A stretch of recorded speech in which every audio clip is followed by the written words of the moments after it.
आज हम एक ऐसे बाइबल वचन से इस वीडियो को शुरू करने वाले हैं जो पूरी बाइबल में ऑलमोस्ट एक वार्निंग की तरह हमें सुनाई देता है। और वो वचन है न्यायों अध्याय 21 और उसके वचन 25। और यहां पर क्या लिखा है कि जिसको जो ठीक सूझ पड़ता था वही वह करता था। इंग्लिश में लिखा है everyone did what was right in his own eyes. ये सिर्फ इतिहास का एक सेंटेंस नहीं है जो हिस्ट्री में हुआ, ये हर जनरेशन की स्टोरी है और ये आज का इंडिया है, ये आज का वर्ल्ड है जो हमें यहां न्यायों अध्याय 21 वचन 25 में दिखाई पड़ रहा है कि जिसको जो ठीक लगता था वो वैसा ही करता था। आज सही क्या है और गलत क्या है, इंसान खुद इसको डिफाइन कर रहा है। वो कहता है मेरी लाइफ है, मेरे रूल्स है, जो मुझे सही लगेगा मैं वो करूंगा, जो मुझे सही लगता है वही मेरे लिए सही है। कोई मुझे जज ना करे, कोई मुझे बताए ना मुझे क्या करना है क्या नहीं करना है।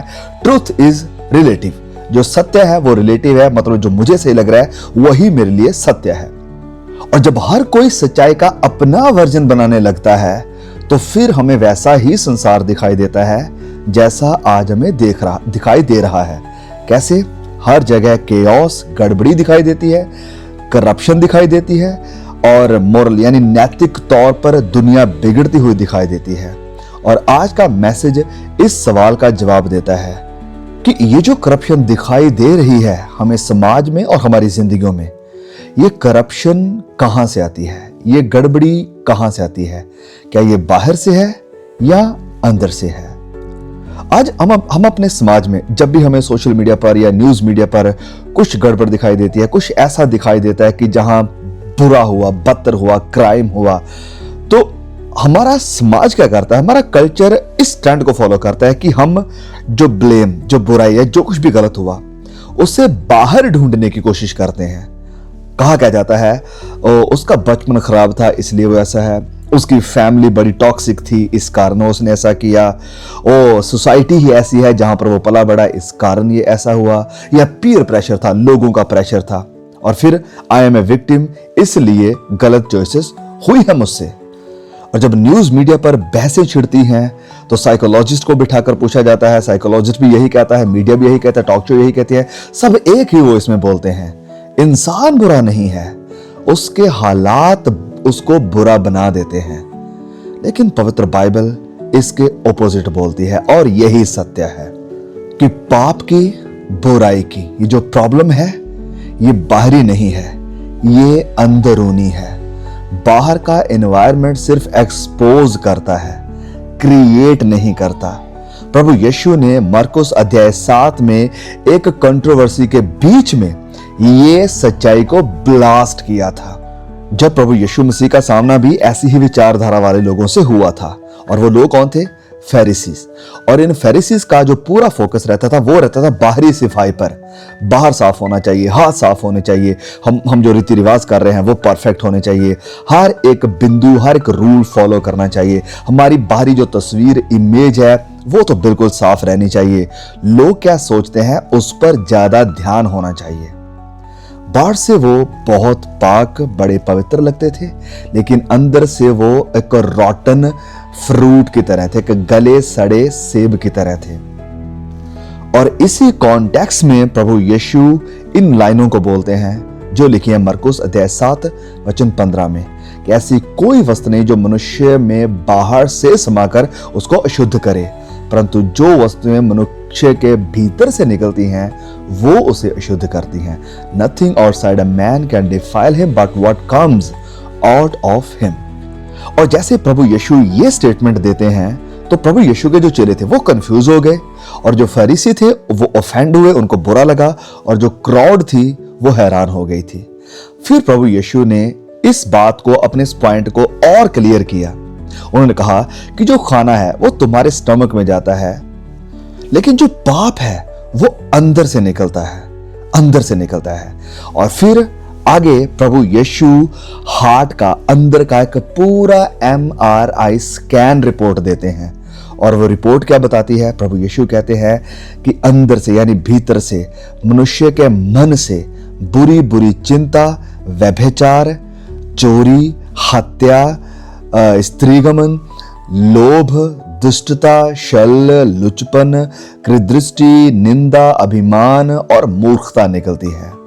और फिर एक फाइनल वर्डिक्ट प्रभु यीशु मसीह आगे वचन 23 में देते हैं, जब वो कहते हैं कि ये सब बुरी बातें अंदर से निकलती हैं, भीतर से निकलती हैं, और ये मनुष्य को अशुद्ध यानी बुरा यानी ईवल यानी करप्ट कर देती हैं। ये थी सच्चाई जो प्रभु यीशु ने साफ साफ शब्दों में लोगों के सामने रखी। और आज हमारा समाज क्या सोचता है कि बाहर के लोग इंसान को बुरा बना देते हैं, लेकिन प्रभु यीशु कहते हैं तुम पहले से ही, तुम अंदर से ही बुरे हो। जो एनवायरनमेंट है, जो हालात हैं, वो तो आपकी अंदर की दुष्टता को सिर्फ एक्सपोज करते हैं, लोगों के सामने रखते हैं या दिखा देते हैं। चलिए मैं आपके सामने एक रियल लाइफ इंसिडेंट रखता हूं, और ये स्टोरी है राजीव शर्मा की। राजीव एक बहुत ही रिस्पेक्टेबल इंसान था, लेकिन अंदर से गले हुए फल की तरह था।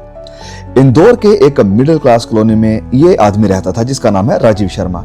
वो एक स्कूल टीचर था, कॉलोनी का सेक्रेटरी था, वो रिलीजियस एक्टिविटीज में भी बड़ा हिस्सा लेता था, बढ़ चढ़ के आगे आता था, हर सेवा करता था, आस पड़ोसियों का वो फेवरेट था, स्टूडेंट्स के लिए वो हीरो था, और डिसिप्लिन की वो एक एग्जाम्पल था। एक बहुत ही पोलाइट, बड़ा ही नम्र, बड़ा ही अच्छा आदमी था। कॉलोनी में अक्सर लोग इसके बारे में कहते थे कि राजीव जैसा आदमी मिलना बहुत मुश्किल है। वो सब कार्यक्रम ऑर्गेनाइज करता था, एल्डरली लोगों की, बुजुर्ग लोगों की वो हेल्प करता था, धार्मिक स्थानों में वो बड़ी सेवा करता था। बाहर से देखो तो बिल्कुल एक मॉडल सिटीजन। फिर एक दिन सब कुछ बदल गया। सुबह सुबह पुलिस कॉलोनी में आई, घर का गेट जोर से खटखटाया, लोग बालकनी से देखने लगे और पुलिस ने राजीव को अरेस्ट कर लिया। Code for embezzlement. कॉलोनी पूरी तरह हैरान हो गई, उसका स्कूल पूरी तरह हैरान हो गया, उसके आस पड़ोस के लोग हैरान थे और परिवार पूरा टूट चुका था। और हर कोई हैरानी में बस यही कह रहा था, राजीव ने? नहीं, हो ही नहीं सकता, ये इम्पॉसिबल है। इतना सीधा साधा आदमी, नहीं, पुलिस से कुछ ना कुछ गड़बड़ी हुई है, पुलिस को कुछ गलत इंफॉर्मेशन मिली है, राजीव ऐसा कुछ गलत नहीं कर सकता। लेकिन जब इन्वेस्टिगेशंस हुई तो इन्वेस्टिगेशंस में सारा मामला सामने आया और राजीव ने खुद इस बात को कबूला। प्रॉब्लम क्या थी? 5 सालों से वो स्कूल की फीस में से छोटे छोटे अमाउंट पैसे डाइवर्ट कर रहा था, झूठी रसीदें बना रहा था। सीक्रेट अकाउंट था उसका, और जिसमें टोटल 22 लाख रुपए थे, सारे के सारे इलीगल 2 नंबर से बनाए गए। और लोग हैरान इस बात से हुए कि वो सारी धार्मिकता, वो सारी नम्रता, वो सारी अच्छाई, वो तो बस एक मास्क था। अंदर क्या था? लालच, एनवी, इनसिक्योरिटी, घमंड, सीक्रेट पाप, डबल लाइफ। राजीव ने कभी अपने अंदर के इस सिन को कन्फ्रंट नहीं किया। वो एक अच्छा आदमी बनने की सिर्फ एक्टिंग कर रहा था या एक इमेज को मेंटेन कर रहा था। बट जब अपॉर्चुनिटी मिली, अंदर का पाप एक झरने की तरह बाहर आकर फूटने लगा। और सोसाइटी में सब लोग यही बातें करने लगे, और बाहर से तो वो अच्छा था, लेकिन अंदर से इतना गलत, इतना गिरा हुआ हमने कभी नहीं सोचा था। और मरकुस अध्याय 7 में प्रभु यीशु बिल्कुल यही कह रहे हैं कि राजीव अपने हालातों की वजह से करप्ट नहीं हुआ, एनवायरनमेंट ने सिर्फ उसका असली दिल एक्सपोज कर दिया कि वो असल में था कैसा। रिसेंटली पंजाब के जलंधर में एक ऐसा इंसिडेंट हुआ जिसने पूरे पंजाब को हिलाकर रख दिया। लोगों की आंखें खुली की खुली रह गई जब एक 13 साल की बच्ची को पकड़कर उसके साथ पहले रेप कर दिया गया, फिर उसको मार दिया गया। किसके द्वारा? एक काफी उम्र के इंसान के द्वारा, जिसकी बाहरी इमेज अच्छी थी कि वो तो ऐसा कर ही नहीं सकता, लेकिन उसके अंदर भी ऐसी बुराई छिपी पड़ी थी जिसने पूरे पंजाब को हिलाकर रख दिया। मैं उस खबर का जिक्र भी नहीं करना चाहता हूँ। इतना यकीन नहीं हो रहा है कि हमारी सोसाइटी इतनी करप्ट हो चुकी है। अपना पड़ोसी है जिस पर भरोसा करते हैं लोग कि ओ वो तो अपना है, वो तो अपना है, जानने वाले हैं, उसी ने ये काम किया। लोगों को यकीन नहीं हो रहा था। हुआ क्यों? क्योंकि अंदर करप्ट है, अंदर करप्शन भरी पड़ी है, अंदर वो सब चीजें भरी पड़ी हैं जो बाहर से दिखाई तो नहीं देती, लेकिन जब उनको मौका मिलता है वो सामने आ जाती हैं। और प्रभु यीशु यही कहते हैं कि पाप एक इनसाइड आउट बीमारी है, और हम अक्सर पाप के सिम्टम्स को, जो पाप के, मैं कह रहा हूँ सिम्टम्स या पाप के जो चिन्ह हैं उनको ट्रीट करना चाहते हैं। हम कहते हैं ओ इसका बिहेवियर इंप्रूवमेंट होना ज़रूरी है, इसकी आदतें बदलनी ज़रूरी है, इसको डिसिप्लिन में लाना ज़रूरी है, इसको कुछ निर्णय लेने होंगे और इसको कुछ धार्मिक स्थानों में लेकर जाना चाहिए, इसे इमेज कंट्रोल सिखाना चाहिए। पर लेकिन प्रभु यीशु कोर को ट्रीट करना चाहते हैं। प्रभु उस चीज़ को ठीक करने के लिए आए हैं और उस चीज़ को ठीक करने की बात करते हैं जो वाकई मायने रखती है। हमारा मन, हमारा दिल, हमारा एटीट्यूड, हमारे इरादे, हमारी इच्छाएं, और सबसे जरूरी बात वही हमारा मन या हमारा दिल, हमारा अंदर। पवित्र बाइबल कहती है, पहला शमूएल अध्याय 16 उसके वचन 7 में, man looks at the outward appearance but Lord looks at the heart. कि इंसान जो मनुष्य है वो तो बाहरी रूप को देखता है, लेकिन परमेश्वर दिल को देखता है, हृदय को देखता है। फरीसियों की प्रॉब्लम क्या थी कि हाथ तो साफ थे लेकिन जो दिल है वो गंदा था। आज हमारा भी सबसे बड़ा खतरा यही है। चर्च अटेंडेंस हमारी बहुत है, हमारे हृदय परमेश्वर के प्रति समर्पित नहीं है। हाथों में बाइबल तो है लेकिन दिलों में कड़वाहट को भी पाले हुए हैं। लबों पर आराधना या स्तुति तो है प्रभु के लिए, महिमा तो उसकी करते हैं, लेकिन हमारे ख्यालों में लस्ट, गंदे विचार भरे पड़े हैं। बाहर से तो हम स्माइल करते हैं, मुस्कुराते हैं, लेकिन मन के अंदर ईर्ष्या और घमंड और क्रोध भरा पड़ा है। लेकिन रियल, रेडिकल, बिब्लिकल क्रिश्चियनिटी सीधा हमारे हृदय पर अटैक करती है और हृदय को बदलती है और हमें एक नया दिल, नया मन, नए विचार देती है। अब एक और सवाल को मैं यहां पर एड्रेस करना चाहता हूं और वो बड़ा ही महत्वपूर्ण है। वो ये है कि हम अपने पाप को छिपाते क्यों हैं? Why do we hide our sins? हम अपने हार्ट की जो डार्कनेस, जो अंदर अंधेरा है, उसे क्यों छिपाते हैं? वेल, सबसे पहला कारण हमें अपनी इमेज का प्रेशर है। हम चाहते हैं कि लोग हमें अच्छा समझे, लोग हमारे बारे में तारीफें करें, ये ना कहें कि ये गड़बड़ बंदा है, ये गलत बंदा है। और फिर दूसरा प्रॉब्लम है शेम और गिल्ट। हम शर्मिंदगी का और अंदरूनी निराशा का सामना नहीं करना चाहते हैं। हम सोचते हैं अगर कोई जान गया तो लोग हमें एक्सेप्ट नहीं करेंगे, अगर किसी को पता चल गया तो वो हमें अपने घर में नहीं बुलाएंगे या हमारे घर में नहीं आएंगे। और फिर तीसरी प्रॉब्लम है झूठी आत्मिकता। हम झूठी आत्मिकता दिखाना चाहते हैं। हम सोचते हैं कि बाहरी जो रीति रिवाज हम कर रहे हैं इसका मतलब है हम अंदर से पवित्र हैं। ये है सदूकी फरीसियों की गेम। और फिर चौथी है सेल्फ डिसेप्शन। हम सोचते हैं हम अच्छे इंसान हैं, हम अपने आप को सेटिस्फाई करते हैं, अपने आप को तसल्ली देते हैं कि ओ मैं अच्छे काम कर रहा हूँ, रीति रिवाजों को पूरा कर रहा हूँ, चर्च जा रहा हूँ, बाइबल पढ़ रहा हूँ, आराधना कर रहा हूँ, हाथों को उठा रहा हूँ, सबको hi hello praise the Lord बोल रहा हूँ, दैट इज इनफ, ये सब सही है। पांचवी प्रॉब्लम है कंपैरिजन स्पिरिचुअलिटी, कि हम अपनी आत्मिकता को दूसरे लोगों के साथ कंपेयर करते हैं। ओ मैं उससे तो बेहतर हूँ, हाँ मैं उससे तो बेहतर हूँ, वो तो ये काम करता है, वो काम करता है, कम से कम मैं वो काम तो नहीं कर रहा हूँ जो वो काम कर रहा है। लेकिन प्रभु यीशु कहते हैं तुम्हारे जो दिल की कंडीशन है, तुम्हारी सबसे बड़ी प्रॉब्लम वो है और रियलिटी भी वही है। तो अब इस सारी बुराई का, इस सारे पाप का, इस सारी करप्शन का, इस सारी गंदगी का सल्यूशन क्या है? समाधान कहां पर है? वेल, समाधान है हृदय का तब्दील कर दिया जाना, हृदय को बदला देना।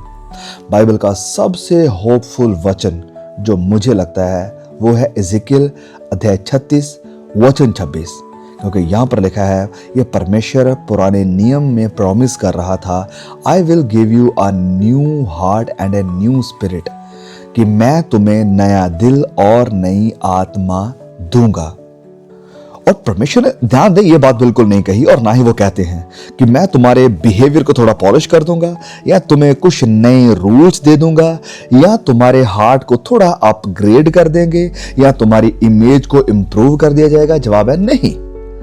परमेश्वर क्या करते हैं और क्या कहते हैं कि जो पुराना हृदय है उसको निकाल दिया जाएगा और नया हृदय दिया जाएगा, एक नया आत्मा दिया जाएगा, इच्छाओं को चेंज कर दिया जाएगा, इरादों को साफ कर दिया जाएगा, और जो मन है वो नया बना दिया जाएगा, और जो एटीट्यूड है, जो स्वभाव है, चरित्र है, उसको ट्रांसफॉर्म कर दिया जाएगा, पूरी तरह तब्दील कर देना। और ये जो ट्रांसफॉर्मेशन, ये जो बदलाव का प्रोसेस है, ये दिखाई देता है, क्योंकि जब दिल बदलता है तो हमारे विचार बदलते हैं, हमारे ख्यालात बदलते हैं, और जब ख्यालात बदलते हैं तो हमारे फैसले बदलते हैं, और जब हमारे फैसले बदलते हैं तो हमारा बिहेवियर बदलता है, और जब हमारा बिहेवियर बदलता है हमारी जिंदगी बदलती है। और असल पवित्रता यहीं से शुरू होती है, हृदय से, दिल से। और मैं आपसे पूछना चाहता हूं कि क्या आपका ये ट्रांसफॉर्मेशन हुआ? क्या आपके हृदय को तब्दील किया? सबसे बड़ा चमत्कार ये है। आई नो लोग आज चमत्कार के पीछे भाग रहे हैं, मेरे लिए ये चमत्कार हो जाए, मेरे लिए वो चमत्कार हो जाए, लेकिन कौन इस चमत्कार के लिए भाग रहा है कि प्रभु मेरी इच्छा है, मेरा विचार है, मेरी प्रार्थना है, मेरी डिजायर है, मेरा हृदय चेंज हो जाए, ऐसा ट्रांसफॉर्म कर दे कि मेरे ख्यालात बदल जाए, मेरे फैसले बदल जाएं, मेरा बिहेवियर बदल जाए, मेरी जिंदगी बदल जाए, पूरी तरह से आपकी महिमा के लिए हो जाए।